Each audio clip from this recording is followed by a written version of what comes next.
Universal Champion Roman Reigns with us, moments away from what is being billed as the biggest match of all time, going for undisputed status against Brock Lesnar. In everybody we talked to in the lead up to this promotion, Paul Heyman himself has even said it, of saying this version of you, the tribal chief, that it's clear that you have found your truest identity. How do you define it? How do you define the tribal chief? I think it's just a collection of experiences that I've gone through, throughout my career and my life. There's a lot of different performers and WWE superstars who kind of create and build a persona throughout their career. Mine just started happening, the moment I was born. I was born in this business. I've been around this business. I've seen, multiple men in my family, through the highs and lows, the ebbs and flows of this business. I like to think that I'm smart enough to learn from all of those, situations and experiences that they've gone through. There's a lot that you say there, Roman, that to me, when we talk about your identity and you say the family legacy and your life experiences and how much this has always been woven through the fabric of who you are, that losing doesn't align with that. Losing definitely does not align with the tribal chief, with the head of the table. So knowing that, knowing this stage and this opponent, how critical is winning? How critical is this main event and the outcome of this main event? I think it's everything. I mean, we throw around this word, lately, this power, that we sought after. And yeah, we display it every Friday on SmackDown. We display it, monthly, in our premium live events. And the stroke that we have, the power that we display, the political things that we're able to do with the wise man, when we're in situations that aren't on TV. None of that really matters if I don't go out there and I don't back it up in the ring. Everything that orbits me, it's not possible if I don't go out there and I don't, back up everything that I say. So we're not scared to talk with anybody. We're not scared to, give us a live mic, put us on, put us on Fox, put us on SmackDown, and we'll joust with anybody verbally. But if we can't go out there and walk the walk, if we can't go out there and back up those words that we say, that hype that we build, for what we do, then there's no substance. It's just words. You've backed it up for 581 days now. 581 days of a title reign that is top 5 in WWE history. You're just steamrolling through opponents here. How are you better on this run as a champion than the previous versions of some of your runs? Just the experience. Like I touched on before, these are, I'm not the type, that likes to dwell on the past. I like to move forward. I like to learn, from the mistakes I've made and better myself, but we don't discard what we've been through. We don't just blip that history and forget about it. We learn from it. We digest it. We chew on it. We take everything that we can from it to better ourselves and to continue to push progress.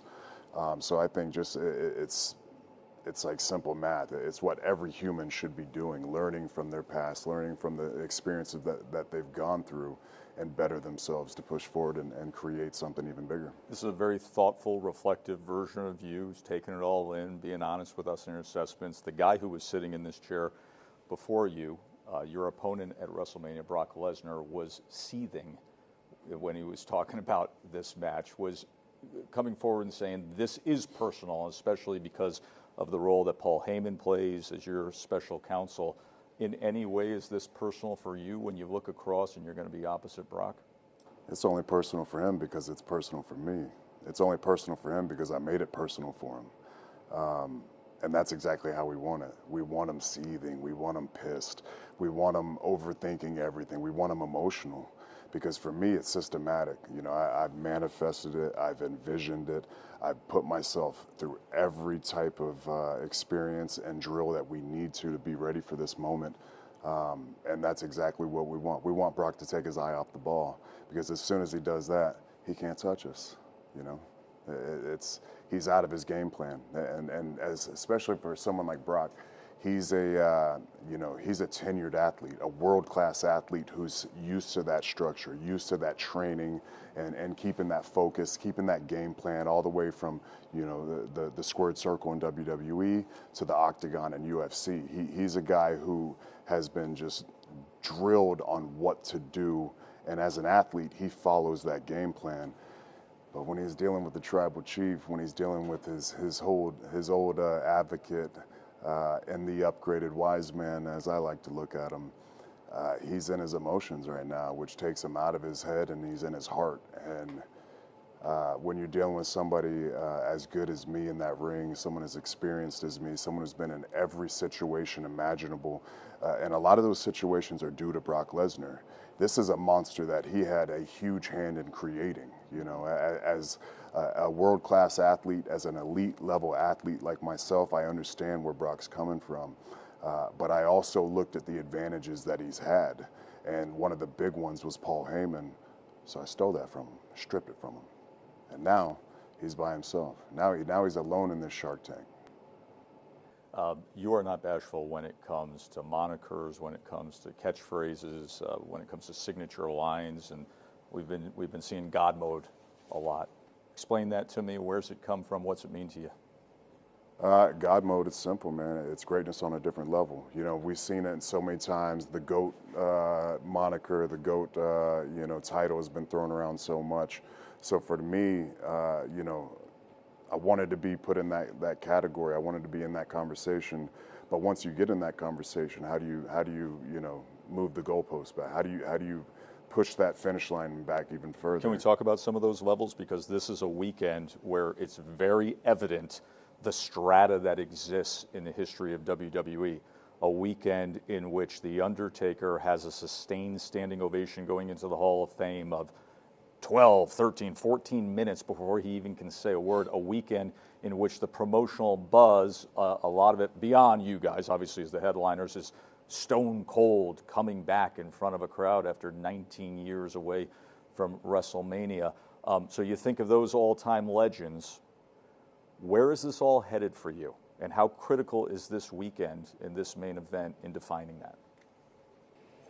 I mean, I honestly think that this is the biggest weekend of my career. You know, as far as my professional life, this is as big as it comes. I mean, when we're talking about the biggest WrestleMania match of all time, when we're talking about Brock Lesnar, Roman Reigns, and we're talking about a title unification, it does not get any bigger. You know, and some people, especially in this world we live in now, very cynical, fan bases, and viewers.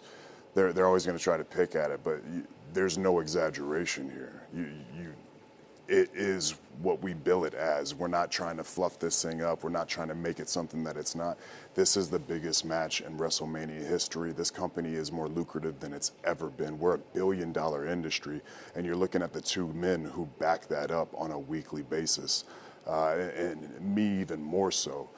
So when you take that into account, you look at, everything that we've done, for this business, what we're doing for this city this weekend, and then also tie that into a WrestleMania Hall of Fame type of moment where we bring in these legends, we celebrate these legends.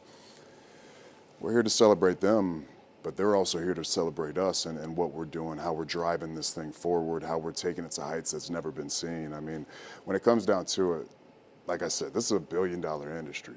When I was making $500 a week down in FCW, the developmental before it was NXT, I cut a promo for Dusty Rhodes.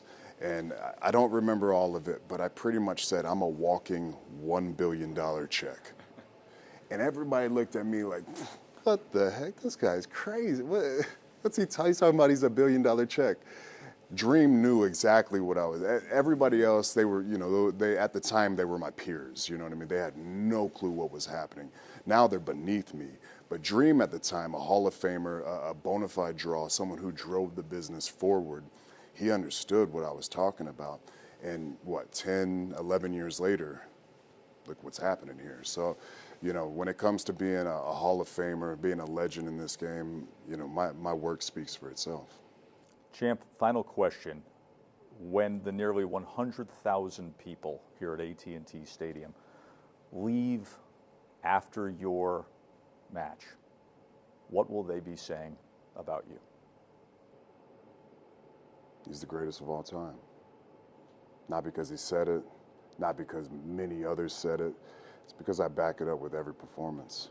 You're going to watch, it's going to be an unbelievable night one. We're going to push through and we're going to go to night two, and you're going to see a lot of really, top level, great performers. But when you see me take center stage, when you see me take my ring, everybody's going to understand why I am who I am, why I do the things that I do, why I'm on a different level than everybody else.